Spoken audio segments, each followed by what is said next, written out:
Yes. So hello everyone. Welcome to Rahil's Academy. നമ്മളിന്ന് discuss ചെയ്യാൻ പോകുന്നത് നമ്മുടെ ഇനിയുള്ള ദിവസങ്ങൾ കൊണ്ട് നമുക്ക് എങ്ങനെ UGC നെറ്റ് പേപ്പർ 1 എങ്ങനെ ക്രാക്ക് ചെയ്യാം എന്നുള്ള ഒരു ഭാഗവുമായി ബന്ധപ്പെട്ടുള്ള കാര്യങ്ങൾ നമ്മൾ ഇന്ന് ഡിസ്കസ് ചെയ്യാൻ പോകുന്നത്. അപ്പൊ ഇതാണ് പ്രധാനമായിട്ട് നമ്മൾ ഇന്ന് ഡിസ്കസ് ചെയ്യുന്ന കാര്യങ്ങൾ. ഏതൊക്കെയാണ് ഇമ്പോർട്ടന്റ് ആയിട്ടുള്ള കുറച്ച് യൂണിറ്റ്സുകൾ. ഓക്കെ, അതായത് നമുക്ക് ടോട്ടൽ 10 യൂണിറ്റ്സുകൾ ഉണ്ട്. അതിൽ നമ്മൾ ഏത് ഫസ്റ്റ് പഠിക്കണം, നമ്മൾ അതിനെ 3 സ്ലാബ്സുകളാക്കിയിട്ട് മാറ്റുകയാണ്, 3 സെക്ഷൻസ് ആക്കിയിട്ട് മാറ്റിയിട്ട് അതിൽ ഏത് ഫസ്റ്റ് പഠിക്കണം, ഏതിനാണ് കൂടുതൽ പ്രയോറിറ്റൈസേഷൻ കൊടുക്കേണ്ടത്, അങ്ങനെയുള്ള കാര്യങ്ങളൊക്കെ നമ്മൾ ഈ ഒരു ഫസ്റ്റ് ഭാഗത്ത് ഡിസ്കസ് ചെയ്യും. ഓക്കെ, ടോട്ടൽ 10 യൂണിറ്റ്സിൽ നിന്ന് നമ്മൾ അതിനെ 3 സെക്ഷൻ ആക്കിയിട്ട് ഡിവൈഡ് ചെയ്യാണ്. ഓക്കെ, അത് നമ്മൾ ഏത് രീതിയിൽ പഠിക്കുന്ന കാര്യങ്ങളൊക്കെ ഞാൻ ആ ഒരു ഭാഗത്ത് ഡിസ്കസ് ചെയ്യുന്നതായിരിക്കും. പിന്നെ അതുപോലെ തന്നെ how much to score, practically നമ്മൾ എത്ര എത്ര എത്ര സ്കോർ നമ്മൾ ഈ പേപ്പർ 1 മാത്രം നമ്മൾ എന്ത് ചെയ്യേണ്ടതുണ്ട്, നേടേണ്ടതുണ്ട് എന്നുള്ള കാര്യങ്ങളൊക്കെ നമ്മൾ ആ ഒരു ഭാഗത്ത് ഡിസ്കസ് ചെയ്യും. അതുപോലെ തന്നെ ഇമ്പോർട്ടൻ്റ് ആയിട്ടുള്ള കുറച്ച് സ്ട്രാറ്റജീസ്, നിങ്ങൾ നിർബന്ധമായിട്ടും നിങ്ങൾ ചെയ്യേണ്ട കാര്യങ്ങളും അതുപോലെ തന്നെ നിങ്ങൾ നിങ്ങൾ ഒരിക്കലും ആ ഒരു അപ്രോച്ചിൽ ചെയ്യാത്ത കുറച്ച് കാര്യങ്ങളും കൂടി ഉണ്ട്. അതും ഞാൻ എന്ത് ചെയ്യുന്നതായിരിക്കും ഈ ഒരു ഭാഗത്ത് ഡിസ്കസ് ചെയ്യുന്നതായിരിക്കും. ഓക്കെ, സോ വീഡിയോയിലേക്ക് പോകുന്നതിന് മുന്നേ നമ്മൾ ഡെയിലി MCQs നിർബന്ധമായിട്ടും ചെയ്യേണ്ട വളരെ ഇമ്പോർട്ടൻ്റ് ആയിട്ടൊരു സ്ട്രാറ്റജിയാണ്. ഡെയിലി ഫ്രീ MCQs ഞാൻ എൻ്റെ വാട്സപ്പ് ഗ്രൂപ്പിൽ ഡെയിലി മോർണിംഗ് 10 AM ഞാൻ ഷെയർ ചെയ്യാറുണ്ട്. ബൈ 10 PM റിസൾട്ട് കിട്ടണം. സോ ആ രീതിയിലുള്ള ഒരു ഫോളോ അപ്പ് ആയിട്ടുള്ള ഡെയിലി MCQ ടെസ്റ്റ് ഫ്രീ ആയിട്ട് നമ്മുടെ ഗ്രൂപ്പിൽ നടക്കുന്നുണ്ട്. താല്പര്യമുള്ളവർക്ക് എന്ത് ചെയ്യുക, ഡിസ്ക്രിപ്ഷൻ ബോക്സിൽ കൊടുത്തിട്ടുള്ള നമ്മുടെ വാട്സപ്പ് ഗ്രൂപ്പിന്റെ ലിങ്ക് വഴി നിങ്ങൾക്ക് എന്ത് ചെയ്യാൻ പറ്റും, ഗ്രൂപ്പിൽ ജോയിൻ ചെയ്യാൻ പറ്റുന്നതായിരിക്കും. ഓക്കെ, സോ നമുക്ക് എന്ത് ചെയ്യാം, ഈ യൂണിറ്റ്സുകൾ ടോട്ടൽ 10 യൂണിറ്റ്സുകൾ നമുക്ക് എങ്ങനെ ഡിവൈഡ് ചെയ്യാം എന്നൊരു ഭാഗം നമുക്ക് ആദ്യം എന്ത് ചെയ്യാം, ഡീറ്റെയിൽ ആയിട്ട് നമുക്ക് ഡിസ്കസ് ചെയ്യാം. ഓക്കെ, അപ്പൊ നമുക്ക് പ്രധാനമായിട്ട് എന്തുണ്ട്, ഇവിടെ ടോട്ടൽ 10 യൂണിറ്റ്സ് ആണ് നമ്മുടെ മുന്നിലുള്ളത് അല്ലെ. നമുക്ക് കവർ ചെയ്യാനും വേണ്ടിയിട്ടുള്ള 10 യൂണിറ്റ്സുകളാണ് നമ്മുടെ മുന്നിലുള്ളത്. ഇത് എങ്ങനെ അപ്രോച്ച് ചെയ്യണം എന്ന് വെച്ച് കഴിഞ്ഞാൽ ഞാൻ ഇവിടെ 3 സെക്ഷൻ ആക്കിയിട്ട് മാറ്റാം കേട്ടോ. ഞാൻ പറഞ്ഞുതരാം. First section 1. Okay, section 1 maths, അതുപോലെ റീഡിംഗ് കംപ്രഹെൻഷൻ, അതുപോലെ data interpretation. Okay, data interpretation, അതുപോലെ ലോജിക്കൽ റീസണിങ്, അതുപോലെ ICT. ഓക്കെ, ഇതാണ് സെക്ഷൻ 1 വരുന്നത്. ഓക്കെ, നെക്സ്റ്റ് വരുന്നത് സെക്ഷൻ 2 ആണ്. സെക്ഷൻ 2 വരുന്നത് റിസർച്ച് ആപ്റ്റിറ്റ്യൂഡും അതുപോലെ ടീച്ചിങ് ആപ്റ്റിറ്റ്യൂഡും. ഓക്കെ, റിസർച്ച് ആപ്റ്റിറ്റ്യൂഡ് അതുപോലെ തന്നെ ടീച്ചിങ് ആപ്റ്റിറ്റ്യൂഡ്. പിന്നെ സെക്ഷൻ 3 വരുന്നത് ഹയർ എഡ്യൂക്കേഷനും വരുന്നുണ്ട്. അതുപോലെ പീപ്പിൾ ആൻഡ് എൻവിറോൺമെന്റ്, അതുപോലെ എന്താണ് കമ്മ്യൂണിക്കേഷൻ. ഓക്കെ, അപ്പൊ ഞാൻ ഇതിന് ആദ്യം സെക്ഷൻ 3 മുതൽ ഞാൻ കാര്യങ്ങൾ പറഞ്ഞു തുടങ്ങും. ഓക്കെ, എന്താണ് സെക്ഷൻ 3യുടെ പ്രത്യേകത എന്നുള്ളത്. റീസെന്റ് ആയിട്ടുള്ള ഒരു എക്സാമിനേഷന്റെ പാറ്റേൺ എഴുതിയവർക്ക് മനസ്സിലാവും. ഈ ഒരു ഭാഗം, അതായത് സെക്ഷൻ 3യിൽ നിന്ന് ഒരു എന്താ പറയാ, നമുക്ക് അവിടെ ഏത് രീതിയിലാണ് ക്വസ്റ്റ്യൻ വരുന്നത് നമുക്ക് പ്രിഡിക്റ്റ് ചെയ്യാൻ പറ്റാത്ത രീതിയിൽ ഈ ഒരു സെക്ഷൻ മാറിയിട്ടുണ്ട്. അതായത് നമുക്ക് പൊതുവെ സിലബസിന്റെ ഉള്ളിൽ നിന്ന് അല്ലെങ്കിൽ സിലബസിൽ നിന്ന് കുറച്ചും കൂടി മാറിയിട്ട് ഒരു പരിധി വരെ എക്സ്ട്രാ ക്വസ്റ്റ്യൻസ് വരുമായിരുന്നു. പക്ഷേ ഈ ഒരു ഭാഗത്ത് സെക്ഷൻ 3യിൽ നിന്ന് ഇപ്പം നമുക്ക് പ്രിഡിക്റ്റ് ചെയ്യാൻ പറ്റാത്ത രീതിയിൽ ഒരു ജനറൽ നോളജ് ബേസിലാണ് ഇപ്പോൾ ക്വസ്റ്റ്യൻസ് ചോദിക്കുന്നത്. ഫോർ എക്സാമ്പിൾ, ഇപ്പം ഹയർ എഡ്യൂക്കേഷനിൽ വരികയാണെന്നുണ്ടെങ്കിൽ റീസെന്റ് ആയിട്ടൊരു ക്വസ്റ്റ്യൻ ഉണ്ടായിരുന്നു. ഈ ഹയർ എഡ്യൂക്കേഷനിലുള്ള ഓരോ യൂണിവേഴ്സിറ്റീസ് അത് എസ്റ്റാബ്ലിഷ് ചെയ്ത ഇയറിന്റെ ഒരു ക്രോണോളജിക്കൽ ഓർഡർ, ഓൾമോസ്റ്റ് 1000-ഓളം ഈ പറയുന്ന ഹയർ എഡ്യൂക്കേഷണൽ ഇൻസ്റ്റിറ്റ്യൂഷൻ നമ്മുടെ ഇന്ത്യയിലുണ്ട്. അതിന്റെ ക്രോണോളജിക്കൽ ഓർഡർ പഠിക്കുക എന്ന് പറയുമ്പോൾ എന്താണ്, അത് വളരെ ബുദ്ധിമുട്ടുള്ള ഒരു കാര്യമാണ്. അങ്ങനെയുള്ള ക്വസ്റ്റ്യൻസ് ഈ ഒരു ഭാഗത്ത് നിന്ന് ഇപ്പൊ ചോദിക്കുന്നത്. അതുപോലെ തന്നെ പീപ്പിൾ ആൻഡ് എൻവിറോൺമെന്റിന്റെ ഭാഗത്ത് നിന്നായിക്കോട്ടെ, ഒരുപാട് മാറ്റങ്ങൾ ഡെയിലി നമ്മൾ ഈ പറയുന്ന എൻവിറോൺമെന്റുമായി ബന്ധപ്പെട്ടുള്ള ഒരുപാട് പോളിസീസും റെഗുലേഷൻസ് ഒക്കെ ഉണ്ടാകുന്നുണ്ട്. അപ്പൊ അതും എന്താണ്, ഒരു കൈൻഡ് ഓഫ് ജനറൽ നോളജ് ലെവലിൽ വരുന്ന ക്വസ്റ്റ്യൻ ആയിട്ടുണ്ട്. അതായത് നിങ്ങൾ ആ ഒരു ഭാഗത്ത് ഒരുപാട് സമയം സ്പെൻഡ് ചെയ്യേണ്ടി വരും. ഒരു ഓപ്പൺ ആയിട്ടുള്ള ഒരു സിലബസ് ആണത്. അതൊരിക്കലും ക്ലോസ്ഡ് അല്ല. ഓപ്പൺ എന്ന് പറയുമ്പോൾ അതിന് ഏത് ഭാഗത്തുനിന്നാണ് വരിക നമുക്ക് ഒരിക്കലും പ്രിഡിക്റ്റ് ചെയ്യാൻ പറ്റില്ല. അതുപോലെ തന്നെ കമ്മ്യൂണിക്കേഷന്റെ ഒരു ഭാഗത്താണെന്നുണ്ടെങ്കിലും ഈ ഒരു സെയിം പാറ്റേൺ മൊത്തത്തിൽ കണ്ടുവരുന്നുണ്ട് ഇപ്പോൾ. അപ്പൊ ഈ ഒരു ഭാഗം പഠിക്കരുത് എന്നല്ല, ഞാൻ പേഴ്സണലി എനിക്ക് തോന്നിയിട്ടുള്ള ഒരു കാര്യം എന്ന് വെച്ച് കഴിഞ്ഞാൽ, നിങ്ങൾ ആദ്യം തന്നെ സെക്ഷൻ 3യുടെ ബേസിക്സ് ഒക്കെ പെട്ടെന്ന് പഠിച്ചു വെക്കുക. ഓക്കെ, അതായത് എക്സാമിനെ അടുപ്പിച്ചിട്ട് റിവൈസ് ചെയ്യാൻ മാത്രമുള്ള രീതിയിൽ നിങ്ങൾ എന്ത് ചെയ്യുക, ഈ സെക്ഷൻ 3യുടെ മൊത്തം വീഡിയോസ് നിങ്ങൾ എന്ത് ചെയ്യുക, ജസ്റ്റ് അറിഞ്ഞിരിക്കുക. ഇതിന്റെ ബേസിക്സ് ആയിട്ട് ഒരുപാട് കാര്യങ്ങൾ അറിഞ്ഞിരിക്കുക. ഹയർ എഡ്യൂക്കേഷൻ ആണെങ്കിൽ NEP 2020 പറ്റി അറിഞ്ഞിരിക്കുക. അങ്ങനെ നിങ്ങൾക്ക് കവർ ചെയ്യാൻ പറ്റുന്ന പോർഷൻസ് ഒക്കെ പെട്ടെന്ന് എന്ത് ചെയ്യുക, ആദ്യമേ പഠിച്ചു വെക്കുക. ലാസ്റ്റ് നിമിഷത്തിൽ വെക്കാതെ ആദ്യമേ എന്ത് ചെയ്യുക, ആ സെക്ഷൻ ഒക്കെ പഠിച്ചു വെക്കുക. പിന്നെ വരുന്നതാണ് സെക്ഷൻ 2. സെക്ഷൻ 2 പൊതുവെ നമ്മൾ എന്താണ് ഒരു 2-3 വർഷങ്ങൾക്ക് മുന്നേ നമുക്കൊരു ഇൻ ദ സിലബസിനുള്ളിൽ തന്നെയുള്ള കാര്യങ്ങളൊക്കെ ആയിരുന്നു ഡിസ്കസ് ചെയ്തിട്ടുണ്ടായിരുന്നത്. പക്ഷെ ഇപ്പം റിസർച്ച് ചാപ്റ്ററിൽ നിങ്ങൾ നോക്കുകയാണെന്നുണ്ടെങ്കിൽ പ്രോബ്ലം ബേസ്ഡുള്ള ക്വസ്റ്റ്യൻസ് വരാൻ തുടങ്ങിയിട്ടുണ്ട്. അതായത് പ്രോബ്ലംസ്, അതായത് നമ്മൾ ഒരു മാത്സ് ഒക്കെ ചെയ്യുന്നത് പോലെ തന്നെ ഈ പറയുന്ന ടി ടെസ്റ്റ്, സെഡ് ടെസ്റ്റ് പോലുള്ള ടെസ്റ്റുകളുടെ ക്വസ്റ്റ്യൻസ് വരാൻ തുടങ്ങിയിട്ടുണ്ട്. അതായത് തിയറിയിൽ നിന്നും മാറി കുറച്ചും കൂടി എന്താണ് ഒരു റിസർച്ചിലേക്ക് കുറച്ചും കൂടി ഇൻഡെപ്തിലായിട്ടുള്ള ക്വസ്റ്റ്യൻസ് ഒക്കെ സ്റ്റാർട്ട് ചെയ്തിട്ടുണ്ട്. അതുകൊണ്ട് തന്നെ ഇത് നിങ്ങൾ എന്ത് ചെയ്യണം, ഇതൊരു മീഡിയം ലെവൽ, ഇതിനൊരു മീഡിയം ഫോക്കസ്ഡ് ആയിട്ടുള്ള ഒരു 2 ടോപ്പിക്സ് ആക്കിയിട്ട് നിങ്ങൾ മാറ്റി വെച്ചിട്ട് നിങ്ങൾ എന്ത് ചെയ്യുക, ഈ ഒരു ഭാഗത്ത് മാക്സിമം കവർ ചെയ്യാൻ പറ്റുന്ന കാര്യങ്ങളൊക്കെ കവർ ചെയ്യുക. ഇതിൽ അപ്ഡേഷൻസ് വന്നിട്ടുള്ള ടോപ്പിക്സുകളെ പറ്റി ഡീറ്റെയിൽ ആയിട്ട് പഠിക്കാം. ഫോർ എക്സാമ്പിൾ ടീച്ചിങ് ആപ്റ്റിൽ ബ്ലൂംസ് ടാക്സോണമി എന്ന് പറഞ്ഞൊരു ടോപ്പിക് ഉണ്ട്, സിലബസിലില്ല, പക്ഷെ നമ്മൾ എന്ത് ചെയ്യണം, അതിനെ ഡീറ്റെയിൽ ആയിട്ട് പഠിക്കേണ്ടതുണ്ട്. ഫൈൻ. അതായത് ബ്ലൂം ടാക്സോണമിയുടെ ഒരുപാട് ക്വസ്റ്റ്യൻസ് റീസെന്റ് ആയിട്ട് പിന്നെ ചോദിക്കുന്നുണ്ട്. അതുപോലെ തന്നെ റിസർച്ച് ആപ്റ്റിറ്റ്യൂഡ് തന്നെ ഹൈപ്പോത്തസിസിന്റെ ഒരുപാട് ഡിഫറെന്റ് ടൈപ്സ് ഓഫ് ഹൈപ്പോത്തസിസുകളെ പറ്റി ചോദിക്കാൻ സ്റ്റാർട്ട് ചെയ്തിട്ടുണ്ട്. ഓക്കെ. അതുപോലെ തന്നെ ഈ ലോങ്ങിറ്റ്യൂഡിൽ റിസർച്ചുകളെ പറ്റി കൂടുതൽ ചോദിക്കുന്നുണ്ട്, ബൈനോമിയൽ ഡിസ്ട്രിബ്യൂഷനെ പറ്റി ചോദിക്കുന്നുണ്ട്. ഇതൊക്കെ എന്താണ് കുറച്ചും കൂടി ആഴത്തിലേക്ക് എന്താണ് ഈ ടോപ്പിക്സ് ഒക്കെ പോകുന്നുണ്ട്, അഡ്വാൻസ്ഡ് ആയിട്ടുള്ള കാര്യങ്ങളിലേക്ക് പോകുന്നുണ്ട്. അപ്പൊ ഇതും നിങ്ങൾ എന്ത് ചെയ്യണം, ആദ്യമേ പഠിച്ചു വെക്കണം. എന്തിനാണെന്ന് വെച്ച് കഴിഞ്ഞാൽ ഞാൻ പറഞ്ഞുതരാം. നമുക്ക് എക്സാമിനോട് അടുപ്പിച്ചിട്ട് നമുക്ക് എന്ത് ചെയ്യണം, ഈ പറയുന്ന സെക്ഷൻ 1 എന്നുള്ള ഭാഗം ഡീറ്റെയിൽ ആയിട്ട് നോക്കേണ്ടതുണ്ട്. കാരണം എന്താണെന്ന് വെച്ച് ഞാൻ പറഞ്ഞുതരാം. അപ്പൊ ഈ 2 സെക്ഷൻസ് നമ്മൾ എന്ത് ചെയ്യണം, പെട്ടെന്ന് തന്നെ എന്ത് ചെയ്യണം, കവർ ചെയ്യണം. ഓക്കെ. അതായത് research aptitude, teaching aptitude, higher education, people and environment, communication. Okay. ഇത് നമ്മൾ പെട്ടെന്ന് കവർ ചെയ്ത് വെച്ച് കഴിഞ്ഞാൽ നമ്മൾ അതിന്റെ ഒരു നോട്ട്സോ കാര്യങ്ങളൊക്കെ നമ്മൾ പ്രിപ്പയർ ചെയ്ത് ക്ലാസ്സുകളൊക്കെ കേട്ട് കഴിഞ്ഞാൽ നമുക്ക് എന്താണ് എക്സാമിന് അടുപ്പിച്ചിട്ട് ജസ്റ്റ് റിവൈസ് ചെയ്യാൻ പറ്റുന്ന രീതിയിലേക്ക് നമ്മൾ എന്ത് ചെയ്യണം, അതിനെ മാറ്റിയിട്ട് സെറ്റ് ആക്കി വെച്ചിരിക്കണം. ഓക്കെ. ഇനി സെക്ഷൻ 1ലേക്ക് വരികയാണെന്നുണ്ടെങ്കിൽ ഇവിടെ നിങ്ങൾ എന്ത് ചെയ്യണം, നല്ല രീതിയിലുള്ള ഫോക്കസ് കൊടുക്കണം. എപ്പോന്ന് വെച്ച് കഴിഞ്ഞാൽ എക്സാമിന് അടുപ്പിച്ചിട്ട് നിങ്ങൾ തന്നെ പ്ലാൻ ചെയ്യാം. ഇപ്പോൾ ഓൾമോസ്റ്റ് 1, 2, 3, 4, 5 ടോപ്പിക്സ് ഉണ്ട്. നിങ്ങൾ തന്നെ ഏകദേശം അതിന്റെ സിലബസ് നോക്കിയിട്ട് നിങ്ങൾ തന്നെ അതിനൊരു ടൈം ഷെഡ്യൂൾ ചെയ്യുക. ഞാനിപ്പോൾ പറയുന്നില്ല നിങ്ങൾ 30 ദിവസം മുന്നേ 40 ദിവസം മുന്നേ ഞാൻ പറയുന്നില്ല. അത് കേൾക്കുന്ന ആളുകൾ നിങ്ങളുടെ ലോജിക്, ഇപ്പൊ ചില ആളുകൾക്ക് മാത്സ് ഓൾറെഡി അറിയുന്ന ആളുകളുണ്ടാവും. വേറെ ഏതെങ്കിലും എക്സാമിന് വേണ്ടി പ്രിപ്പയർ ചെയ്യുന്ന ആളുകൾ കാണുന്നുണ്ടെങ്കിൽ അവർക്ക് ചിലപ്പോൾ മാത്സിനെ പറ്റി അറിയുന്ന ആളുകളുണ്ടാവും. അതുപോലെ തന്നെ റീഡിംഗ് കോംപ്രഹൻഷനെ പറ്റി അറിയുന്ന ആളുകളുണ്ടാവും. ഇനി തീരെ ബേസിലാത്ത ആൾക്കാണെന്നുണ്ടെങ്കിൽ അതിന് കൂടുതൽ സമയം നിങ്ങൾ മാറ്റി വെക്കണം. അപ്പൊ ഇതിന് നിങ്ങൾ എന്ത് ചെയ്യുക, എക്സാമിന് അടുപ്പിച്ചിട്ട് എന്ത് ചെയ്യുക, ഒരു ടൈം ടേബിൾ സെറ്റ് ചെയ്ത് വെക്കുക. എക്സാമിന് അടുപ്പിച്ചിട്ട് എന്ന് പറയുമ്പോൾ റിവിഷന് മുന്നേ കേട്ടോ. റിവിഷൻ നമ്മൾ ലാസ്റ്റ് ഒരു 10, 20, 25, 30 ദിവസം അങ്ങനെ അതിന് കൊടുക്കണം. അതിന് തൊട്ട് മുന്നേ ആയിട്ട് ഈ പറയുന്ന maths, reading comprehension, data interpretation, logical reasoning, ICT പോലെ ടോപ്പിക്സുകൾക്ക് വേണ്ടിയിട്ട് നിങ്ങൾ എന്ത് ചെയ്യുക, അതിന് മാറ്റി വെക്കുക. ഓക്കെ. അപ്പൊ നിങ്ങൾ ഇപ്പൊ ഈ വീഡിയോ കാണുന്ന ആളുകൾ കുറച്ച് മുന്നെയാണ്, നിങ്ങൾ എക്സാമിന് അടുത്തോട്ട് എത്തിയിട്ടില്ല. അപ്പൊ നിങ്ങൾ പെട്ടെന്ന് എന്ത് ചെയ്യുക, ഈ സെക്ഷൻ 2, സെക്ഷൻ 3 മാക്സിമം കവർ ചെയ്യുക. അപ്പൊ ഞാൻ ഈ സെയിം പാറ്റേണിലാണ് വീഡിയോസ് ഞാൻ പൊതുവെ യൂട്യൂബിൽ അപ്ലോഡ് ചെയ്യാറുള്ളത്. റിസർച്ച് ആപ്റ്റിറ്റ്യൂഡ് കഴിഞ്ഞു, ടീച്ചിങ് ആപ്റ്റിറ്റ്യൂഡ് കഴിഞ്ഞു. ഇനി ഞാൻ ചെയ്യാൻ പോകുന്നത് സെക്ഷൻ 3 ആണ്. അപ്പൊ വീഡിയോ ഡെയിലി വേണ്ടവർക്ക് എന്ത് ചെയ്യാം, ജസ്റ്റ് ഒന്ന് സബ്സ്ക്രൈബ് ചെയ്ത് കഴിഞ്ഞാൽ നിങ്ങൾക്ക് എന്താണ് ഡെയിലി വീഡിയോസ് അപ്ഡേറ്റഡ് ആയിട്ട് കിട്ടുന്നതായിരിക്കും. ഓക്കെ.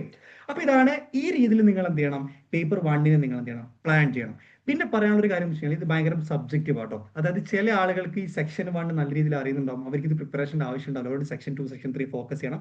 ഇത് ഒരു കോമൺ ആയിട്ടുള്ള, അതായത് ഒരു ജനറൽ പെർസെപ്ഷന്റെ അടിസ്ഥാനത്തിലാണ് ഞാൻ ഈ പറയുന്ന 3 സെക്ഷനുകൾ ആക്കിയിട്ടുള്ളത്. അതുപോലെ തന്നെ PYQസിന്റെ അടിസ്ഥാനത്തിലൊക്കെയാണ് ഈ പറയുന്ന 3 സെക്ഷൻസ് ഞാൻ ഓൾറെഡി ക്രിയേറ്റ് ചെയ്തിട്ടുള്ളത്. അപ്പൊ നിങ്ങളുടെ കൺവീനിയൻസിനനുസരിച്ച് നിങ്ങൾക്ക് എന്ത് ചെയ്യാൻ പറ്റും, ടോപ്പിക്സ് അങ്ങോട്ടും ഇങ്ങോട്ടും മാറ്റി വെക്കാനുള്ളതാണ്. ഓക്കെ. അപ്പൊ എത്രയും പെട്ടെന്ന് എന്ത് ചെയ്യുക, സെക്ഷൻ 2, സെക്ഷൻ 3 പഠിക്കാൻ പറ്റുന്ന കാര്യങ്ങളൊക്കെ മാക്സിമം പഠിച്ചിട്ട് നിങ്ങൾ എന്ത് ചെയ്യുക, നേരെ സെക്ഷൻ 1ലോട്ട് എക്സാമിന് അടുപ്പിച്ചിട്ട് വരിക. ഓക്കെ. മാത്സ് ആയിക്കോട്ടെ. കാരണം ഈ സെക്ഷൻ 1ന്റെ പ്രത്യേകത എന്ന് വെച്ച് കഴിഞ്ഞാൽ ഇത് ആ സിലബസിൽ പറഞ്ഞ എന്താണോ അതിന്റെ പുറമെ ചോദിക്കുന്ന ഒരു രീതി, ഒരു പാറ്റേൺ പൊതുവെ ഈ സെക്ഷൻ 1ൽ ഇല്ല എന്നുള്ളതാണ്. ഓൾമോസ്റ്റ് അതിന്റെ സിലബസിൽ പറഞ്ഞ കാര്യങ്ങൾ തന്നെയാണ് എന്ത് എല്ലാ വർഷവും പൊതുവെ ചോദിക്കാറുള്ളത്. ഓക്കെ. അതുകൊണ്ട് തന്നെ ആ ഒരു ഭാഗം പഠിച്ചു കഴിഞ്ഞാൽ എക്സാമിന് നിങ്ങൾക്ക് പെട്ടെന്ന് ആൻസർ ചെയ്യാൻ പറ്റും. ആ ഒരു ഭാഗം പഠിക്കേണ്ടത് കൊണ്ട് തന്നെ നിങ്ങൾ എന്ത് ചെയ്യണം, ലാസ്റ്റോട്ട് പഠിച്ചു കഴിഞ്ഞാൽ നിങ്ങൾക്ക് എന്ത് ചെയ്യണം, നല്ല രീതിയിൽ ഓർമ്മ ഉണ്ടാവും. കുറെ മുന്നേ പഠിച്ചും ചിലപ്പോൾ അത് മറന്നു പോകും. അതുകൊണ്ടാണ് സെക്ഷൻ 1 എക്സാമിനോട് അടുപ്പിച്ചിട്ട് പഠിക്കാൻ വേണ്ടിയിട്ട് ഞാൻ എന്ത് ചെയ്യുന്നത്, സജസ്റ്റ് ചെയ്യുന്നത്. കംപ്ലീറ്റ്ലി അപ് ടു യു ആണ്. ഓക്കെ. അപ്പൊ ഇതാണ് എന്ത് മൊത്തം യൂണിറ്റിന്റെ ഒരു ഔട്ട്ലൈൻ. നിങ്ങൾ എങ്ങനെ യൂണിറ്റുകളെ അപ്രോച്ച് ചെയ്യണം എന്നുള്ളതിന്റെ ഒരു ബേസിക് ഔട്ട്ലൈൻ ആണ് ഞാൻ ഇവിടെ കൊടുത്തിട്ടുള്ളത്. അപ്പൊ ഈ കാര്യങ്ങൾ നിങ്ങൾ എന്ത് ചെയ്യുക, കൃത്യമായിട്ട് ഫോക്കസ് ചെയ്യാനുള്ളതാണ്. ഓക്കെ. ഇനി ഈ ഓരോ സെക്ഷന്റെയും ടോപ്പിക്സുകൾ നിങ്ങൾ ചെയ്യുന്ന സമയത്ത് ഇപ്പൊ സെക്ഷൻ 1, അതായത് ഇപ്പൊ ഈ maths, reading comprehension, data interpretation, ഇതിന്റെ ക്വസ്റ്റ്യൻസ് ചെയ്യുന്ന സമയത്ത് നിങ്ങളൊരു 5 ക്വസ്റ്റ്യൻസ് എടുക്കുകയാണെന്നുണ്ടെങ്കിൽ നിങ്ങൾക്ക് അറ്റ്ലീസ്റ്റ് അതിലൊരു 4 ക്വസ്റ്റ്യൻസ് നിങ്ങൾക്ക് എന്ത് ചെയ്യാൻ പറ്റണം, ശരിയായിട്ട് ചെയ്യാൻ പറ്റണം. അതിൽ കുറയാണെന്നുണ്ടെങ്കിൽ നിങ്ങൾ എന്ത് ചെയ്യണം, അത് ഒന്നും കൂടി റിവൈസ് ചെയ്ത് ഒന്നും കൂടി പഠിക്കേണ്ടതുണ്ട്. ഇത് വളരെ ഇമ്പോർട്ടൻ്റ് ആയിട്ടുള്ള ഒരു കാര്യമാണ്.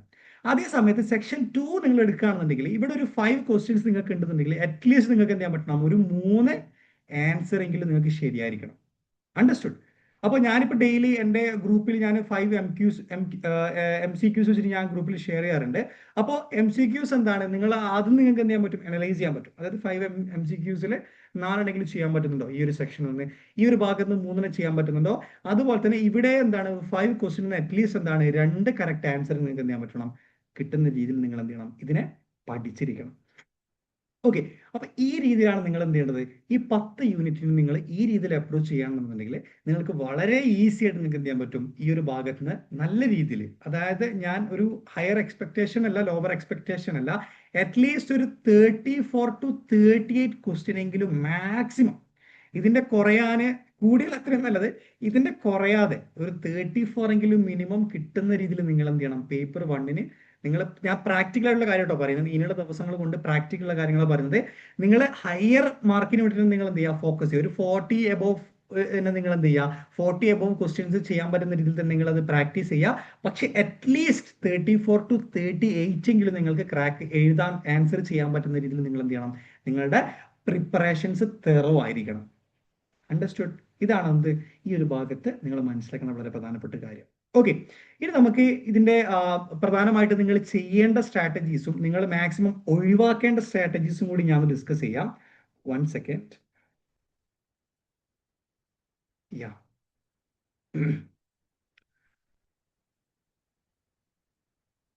സെക്കൻഡ്.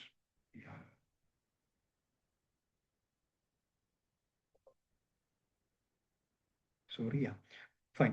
നമുക്ക് ഇനി ഏതൊക്കെയാണ് നിങ്ങൾ ഒഴിവാക്കേണ്ട പ്രധാനപ്പെട്ട സ്ട്രാറ്റജീസ് ഞാൻ ആദ്യം പറഞ്ഞുതരാം. Don't do it. ഓക്കെ, ഇത് ഞാൻ ആദ്യം എന്തുകൊണ്ട് ഇത് ചെയ്യരുത് എന്നുള്ള കാര്യങ്ങളൊക്കെ ഞാൻ പറഞ്ഞുതരാം. ഒന്നെന്ന് പറയുമ്പം സിമ്പിൾ റീഡിങ്. Simple reading. ചില ആളുകളുണ്ട്, എന്താണ്, ഒരു ബുക്ക് എടുത്തിട്ട് അതിങ്ങനെ വെറുതെ വായിക്കും. വെറുതെ വായിച്ചു കഴിഞ്ഞാലുള്ള പ്രശ്നം എന്ന് വെച്ച് കഴിഞ്ഞാൽ നിങ്ങൾക്ക് കോൺസെപ്റ്റ് ജസ്റ്റ് അതിന്റെ ബേസിക് പെരിഫറൽസ് മാത്രമേ പഠിക്കാൻ പറ്റുള്ളൂ. നിങ്ങൾ അതിനെ ആഴത്തിൽ നിങ്ങൾ എന്ത് ചെയ്യണം, അതിനെ അപ്രോച്ച് ചെയ്യേണ്ടതുണ്ട്. ജസ്റ്റ് കേവലം ഒരു നോവൽ വായിക്കുന്നത് പോലെ ഒരിക്കലും എന്ത് ചെയ്യാൻ പാടില്ല. UGC നെറ്റിന്റെ സിലബസും അതിന്റെ നോട്ട്സുകൾ നിങ്ങൾ എന്ത് ചെയ്യാൻ പാടില്ല, വായിച്ചു പോകാൻ പാടില്ല.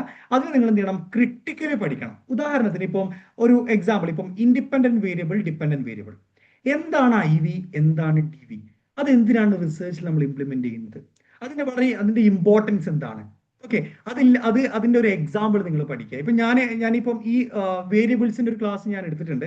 വേരിയബിൾസിന്റെ ക്ലാസ്സിൽ ഞാൻ ഡീറ്റെയിൽ ആയിട്ട് കാര്യങ്ങൾ പറഞ്ഞിട്ടുണ്ട്. ഇതിൽ ഓരോരോ കാര്യങ്ങൾ എന്തുകൊണ്ടാണ് ഇത് ഇമ്പോർട്ടന്റ്, എന്തുകൊണ്ട് ഇത് ഇമ്പോർട്ടന്റ് അല്ല. അപ്പൊ നിങ്ങളിപ്പോ എന്റെ വീഡിയോ എന്നല്ല, നിങ്ങൾ എങ്ങനെ പഠിക്കുകയാണെന്നുണ്ടെങ്കിൽ നിങ്ങൾ എന്ത് ചെയ്യണം, ആ രീതിയിൽ ആഴത്തിൽ ഇറങ്ങിയിട്ട് തന്നെ പഠിക്കാം. അതിന്റെ ഒരു പ്രതലം മാത്രം വായിച്ചു പോകാതെ ഇൻഡെപ്തിലോട്ട് പഠിച്ചു കഴിഞ്ഞാൽ, കാരണം ക്വസ്റ്റ്യൻസ് നിങ്ങൾ നോക്കിക്കഴിഞ്ഞാൽ മനസ്സിലാവും ആഴത്തിലോട്ടാണ് ക്വസ്റ്റ്യൻസ് ചോദിക്കുന്നത്.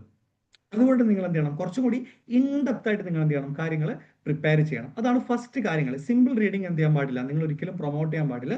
കുറച്ചും കൂടി ഇൻഡെപ്ത് ആയിട്ട് കാര്യങ്ങൾ അപ്രോച്ച് ചെയ്യുന്ന രീതി നിങ്ങൾക്ക് എന്തുണ്ടാവണം, അവിടെ നിർബന്ധമായിട്ടും ഉണ്ടാവേണ്ടതുണ്ട്. ഓക്കെ, പിന്നെന്താണ്, നിങ്ങളെ ഹൈലൈറ്റ് ചെയ്യണം കാര്യങ്ങളൊക്കെ. ഇപ്പൊ ഞാൻ ഗ്രൂപ്പിൽ ഇപ്പൊ നമ്മുടെ ഈ ഞാൻ ക്ലാസ്സുകൾ വീഡിയോയിൽ ഞാൻ ഷെയർ ചെയ്യുന്ന സമയത്ത് ജസ്റ്റ് കേവലം അത് കേട്ടു പോവാതെ അതിൽ ഞാൻ പറയുന്ന ഓരോരോ പോയിന്റ്സുകൾ ഉണ്ട്. ഇപ്പം ഈ സ്വയം പ്രഭയുടെ ഒരു ക്ലാസ് ഞാൻ എടുത്ത സമയത്ത് ഞാൻ അതിൽ ഒരുപാട് കാര്യങ്ങൾ ബോൾഡ് ചെയ്ത് വെച്ചിട്ടുണ്ടായിരുന്നു. ബിസാഗൻ, അത് സാറ്റലൈറ്റ് ചെയ്യുന്ന ആരാണ്, ബിസാഗൻ ആണ്. പിന്നെ അതുപോലെ തന്നെ ഈ നാഷണൽ കോർഡിനേറ്റേഴ്സ്, അങ്ങനെയുള്ള പിന്നെ നമ്മുടെ സ്വയംത്തിന്റെ നാഷണൽ കോർഡിനേറ്റേഴ്സിന്റെ നമ്പർമാർ, അങ്ങനെ ഒരുപാട് കാര്യങ്ങളൊക്കെ ഉണ്ട്. അപ്പൊ ഇതൊക്കെ നിങ്ങൾ എന്ത് ചെയ്യണം, ഹൈലൈറ്റ് ചെയ്യേണ്ട കുറച്ച് കാര്യങ്ങളുണ്ട്. അത് നിങ്ങൾ എന്ത് ചെയ്യണം, ഡീറ്റെയിൽ ആയിട്ട് നിങ്ങൾ എന്ത് ചെയ്യണം, ഹൈലൈറ്റ് ചെയ്തിട്ട് തന്നെ പഠിക്കാം. അതിനെന്ത് ചെയ്യുക, നിങ്ങൾ പ്രയോറിറ്റൈസ് ചെയ്തിട്ട് ഓരോ പോയിന്റ്സുകൾ നിങ്ങൾ എന്ത് ചെയ്യുക, ഹൈലൈറ്റ് ആയിട്ട് സ്റ്റഡി ചെയ്യുക. ഒരു ഡെഫിനിഷൻ പഠിക്കുന്നത് പോലെ 4 ലൈൻസ് ചെയ്തിട്ട് അതിങ്ങനെ പഠിച്ചു പോകുന്നതിന് പകരം ആ 4 ലൈനിലെ ഡെഫിനിഷനിൽ തന്നെ ഇമ്പോർട്ടന്റ് ആയിട്ടുള്ള കുറച്ച് കാര്യങ്ങളുണ്ടോ, നിങ്ങൾ എന്ത് ചെയ്യുക, ഹൈലൈറ്റ് ചെയ്തുകൊണ്ട് തന്നെ നിങ്ങൾ എന്ത് ചെയ്യുക, പഠിക്കുക. അത് ചെയ്യാത്ത രീതിയിൽ നിങ്ങൾ പഠിക്കുന്നത് ഭയങ്കര എന്താണ്, നമ്മളൊരു തിയറി ക്ലാസ് പഠിക്കുന്ന പോലെ ആയിരിക്കും. പക്ഷെ അങ്ങനെയല്ല, കോൺസെപ്റ്റ് ബേസ്ഡ് ആയിരിക്കണം നിങ്ങൾ എന്ത് ചെയ്യേണ്ടത്, നിങ്ങൾ കാര്യങ്ങൾ പ്രിപ്പയർ ചെയ്യേണ്ടത്. അതാണ് സെക്കൻഡ് ആയിട്ട് എനിക്ക് പറയാനുള്ള ഒരു കാര്യം. പിന്നെ പ്രധാനപ്പെട്ട വേറൊരു പ്രശ്നം എന്ന് വെച്ച് കഴിഞ്ഞാൽ, don't read or listen outdated classes. Okay, അപ്പോൾ നിങ്ങൾ ഏത് ക്ലാസ് കേട്ടാലും ശരി, ഏത് ബുക്ക് റെഫർ ചെയ്താലും മതി. അത് ഇന്ന ക്ലാസ് തന്നെ, ഇന്ന ബുക്ക് തന്നെ എന്നല്ല, ഏതാണെന്നുണ്ടെങ്കിലും ഔട്ട്ഡേറ്റഡ് ആയിട്ടുള്ള കാര്യങ്ങൾ പഠിക്കാതിരിക്കുക. അതായത് വളരെ പഴയതായിട്ടുള്ള നോട്ട്സുകൾ, പഴയതായിട്ടുള്ള ക്ലാസ്സുകൾ കേൾക്കുന്നതിന് പകരം നിങ്ങൾ എന്ത് ചെയ്യുക, കുറച്ചും കൂടി റീസെന്റ് ആയിട്ടുള്ള ക്ലാസ്സുകളും റീസെന്റ് ആയിട്ടുള്ള നോട്ട്സുകളും നിങ്ങൾ എന്ത് ചെയ്യുക, മാക്സിമം റെഫർ ചെയ്യുക. അത് എവിടെ നിന്നാണെന്നുണ്ടെങ്കിൽ പോലും വേറെവർ ഇറ്റ് ഈസ്, അങ്ങനെ ചെയ്യുകയാണെന്ന് നിങ്ങൾക്ക് എന്ത് ചെയ്യാൻ പറ്റും. കാരണം ഈ പാറ്റേൺ, പേപ്പർ വണ്ണിന്റെ പാറ്റേൺ എല്ലാ വർഷവും കുറച്ച് ചെറിയ ചെറിയ രീതിയിൽ മാറി മാറി മാറി വരുന്നുണ്ട്. അപ്പൊ നിങ്ങൾ റീസെന്റ് ആയിട്ടുള്ള വീഡിയോസ് കാണുമ്പോൾ എന്താണ്, റീസെന്റ് ആയിട്ടുള്ള മാറ്റങ്ങൾ വന്നിട്ടുള്ള PYQസും റീസെന്റ് ആയിട്ട് മാറ്റങ്ങൾ വന്നിട്ടുള്ള നോട്ട്സുകളും റീസെന്റ് ആയിട്ട് മാറ്റങ്ങൾ വന്നിട്ടുള്ള ക്ലാസ്സുകളും കേൾക്കുന്ന സമയത്ത് നിങ്ങൾ എന്ത് ചെയ്യും, നിങ്ങൾ സ്വയം എന്താണ് ആ ഒരു ഭാഗത്ത് അപ്ഡേറ്റഡ് ആവുകയാണ്. ഓക്കെ, അതുകൊണ്ട് തന്നെ നിങ്ങൾ എന്ത് ചെയ്യണം, ആ ഒരു ഭാഗം വളരെ കൃത്യമായിട്ട് നിങ്ങൾ ശ്രദ്ധിക്കേണ്ടത് വളരെ ഇമ്പോർട്ടന്റ് ആയിട്ടുള്ള ഒരു കാര്യമാണ്. ഔട്ട്ഡേറ്റഡ് ആയിട്ടുള്ള നോട്ട്സുകൾ ക്ലാസ്സുകൾ മാക്സിമം എന്ത് ചെയ്യുക, ഒഴിവാക്കിയിട്ട് റീസെന്റ് ആയിട്ട് അപ്ലോഡ് ചെയ്യുന്ന, റീസെന്റ് ആയിട്ട് പബ്ലിഷ് ചെയ്തിട്ടുള്ള, റീസെന്റ് ആയിട്ടുള്ള MCQസുകൾ നിങ്ങൾ എന്ത് ചെയ്യുക, മാക്സിമം നിങ്ങൾ എന്ത് ചെയ്യുക, അതിനെ ഫോളോ അപ്പ് ചെയ്യുക. ഇതാണ് നിങ്ങൾ ചെയ്യേണ്ടാത്ത വളരെ ഇമ്പോർട്ടന്റ് ആയിട്ടുള്ള കാര്യങ്ങൾ. ഇനി ചെയ്യേണ്ടുന്ന കാര്യങ്ങളോട് ഞാൻ പറഞ്ഞുതരാം. നിങ്ങൾ എന്തായാലും നിർബന്ധമായിട്ടും ഫോക്കസ് ചെയ്യേണ്ട കുറച്ച് കാര്യങ്ങൾ, ഡൂസുകളുണ്ട്. ഓക്കെ, അതിൽ ഫസ്റ്റ് നിങ്ങൾ മനസ്സിലാക്കേണ്ടത് ഒന്ന് അണ്ടർസ്റ്റാൻഡ് ആണ്. ഓക്കെ, അതായത് ഏത് വിഷയമാണെന്നുണ്ടെങ്കിലും അതിനാദ്യം നിങ്ങൾ എന്ത് ചെയ്യുക, ഡീറ്റെയിൽ ആയിട്ട് മനസ്സിലാക്കുക. എന്താണ് ആ കോൺസെപ്റ്റ്? ഒരിക്കലും അതിലൊരു കൺഫ്യൂഷൻ ഉണ്ടാവാൻ പാടില്ല.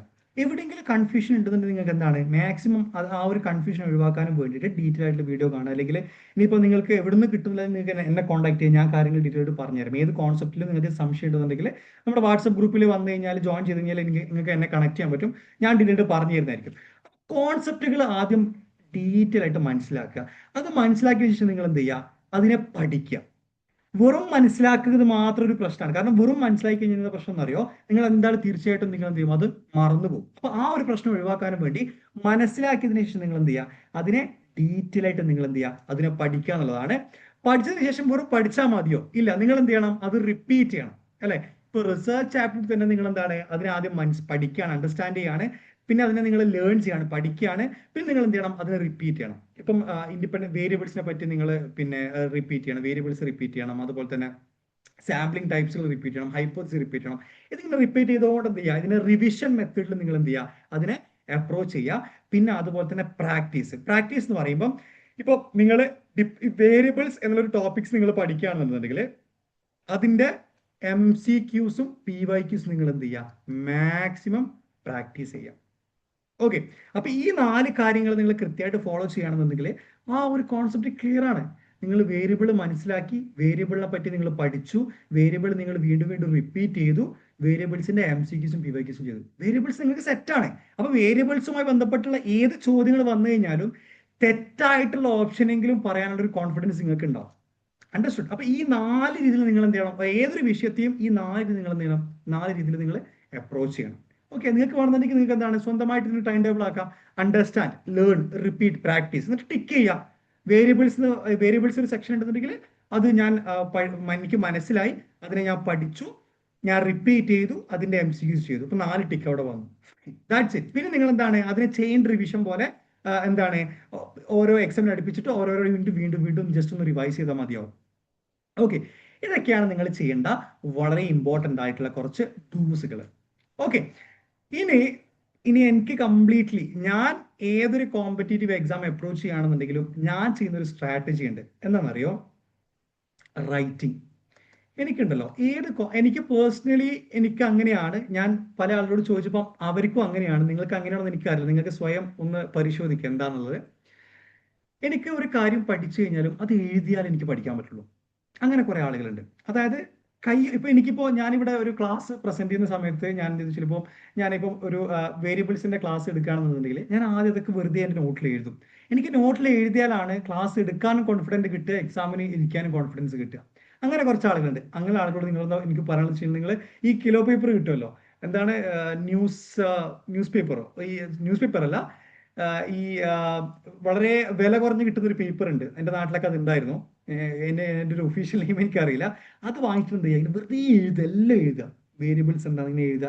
അപ്പൊ ഈ എഴുതുന്നതിലൂടെ നമ്മളെ മെമ്മറിയിൽ അത് ഭയങ്കര സ്റ്റോർ ചെയ്യാൻ വലിയ കപ്പാസിറ്റി ഉണ്ടെന്നുള്ളതാണ്. നമ്മൾ വായിക്കുന്നതും എഴുതുന്നതും തമ്മിൽ ഭയങ്കര ഡിഫറൻസ് ഉണ്ട്. ഓക്കെ, നമ്മൾ എഴുതുകയാണെന്നുണ്ടെങ്കിൽ അത് നമ്മുടെ മെമ്മറിയിലോട്ട് എന്താണ് കുറച്ചും കൂടി അഡീഷണൽ ആയിട്ട് അത് സേവ് ചെയ്യാണ്.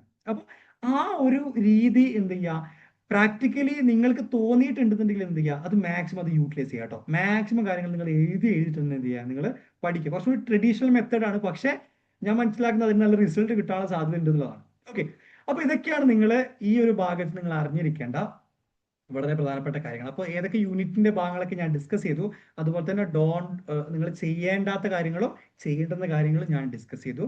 ഓക്കെ, ഇനി നിങ്ങൾ എന്ത് ചെയ്യുക, മാക്സിമം കാര്യങ്ങളൊക്കെ വെച്ചിട്ട് നിങ്ങൾ പ്രാക്ടീസ് ചെയ്യുക. 10 യൂണിറ്റ് ഉണ്ടല്ലോ എന്ന് കരുതുന്നതിന് പകരം 10 യൂണിറ്റിനെ നമുക്ക് ഇങ്ങനെ ഡിഫറെന്റ് സെക്ഷൻസ് ആക്കി മാറ്റിയിട്ട് ഇതിൽ ഏതാണ് ഞാൻ ഫസ്റ്റ് അപ്രോച്ച് ചെയ്യുന്നത്, എൻ്റെ വീക്കർ സൈഡ് ഏതാണ്, എനിക്ക് നല്ല രീതിയിൽ ചെയ്യാൻ പറ്റുന്ന സൈഡ് ഏതാണ്, ഗുഡ്, ആവറേജ്, ബാഡ്, അങ്ങനെ 3 സെക്ഷനിൽ എനിക്ക് ഏതാണ് ഞാൻ പിന്നെ തീരെ മോശമായിട്ടുള്ള കാര്യങ്ങൾ, അത് അങ്ങനെ ആ രീതിയിൽ നിങ്ങൾ എന്ത് ചെയ്യുക, അതിനെ സിസ്റ്റമാറ്റിക് ആയിട്ട് പഠിക്കാം, ഓരോ സെക്ഷൻ ആക്കിയിട്ട് പഠിക്കാം. ഒറ്റ അടിക്ക് 10 ടോപ്പിക്സിനെ അപ്രോച്ച് ചെയ്യാതെ അതിന് ഓരോ പീസ് ആക്കിയിട്ട് കട്ട് ചെയ്ത് നിങ്ങൾ എന്ത് ചെയ്യുക, ആ രീതിയിൽ തന്നെ അപ്രോച്ച് ചെയ്യുകയാണെന്നുണ്ടെങ്കിൽ നിങ്ങൾക്ക് ഈ കുറേ വരുന്നതിൻ്റെ അല്ലെങ്കിൽ കുറേ ഉണ്ടല്ലോ എന്ന് ചിന്തിക്കുന്നതിന്റെ ആ ഒരു പ്രയാസം നിങ്ങൾക്ക് എന്ത് ചെയ്യാൻ പറ്റും, മാക്സിമം ഒഴിവാക്കാൻ പറ്റും. ഓക്കെ, അപ്പൊ ഇതൊക്കെയാണ് ഇന്നത്തെ ഭാഗത്ത് എനിക്ക് ഡിസ്കസ് ചെയ്യാനുള്ള പ്രധാനപ്പെട്ട കുറച്ച് കാര്യങ്ങൾ. ഇനി ഞാൻ വീണ്ടും പറയാണ്, നമ്മുടെ വാട്സപ്പ് ഗ്രൂപ്പിൽ ഡെയിലി MCQs കൊടുക്കുന്നുണ്ട്. താല്പര്യമുള്ള ആളുകൾ നിങ്ങൾ എന്ത് ചെയ്യുക, നിർബന്ധമായിട്ടും നമ്മുടെ ഗ്രൂപ്പിൽ ജോയിൻ ചെയ്യാം. So that's all about today's session. So we'll see you on the next session. Till then, bye.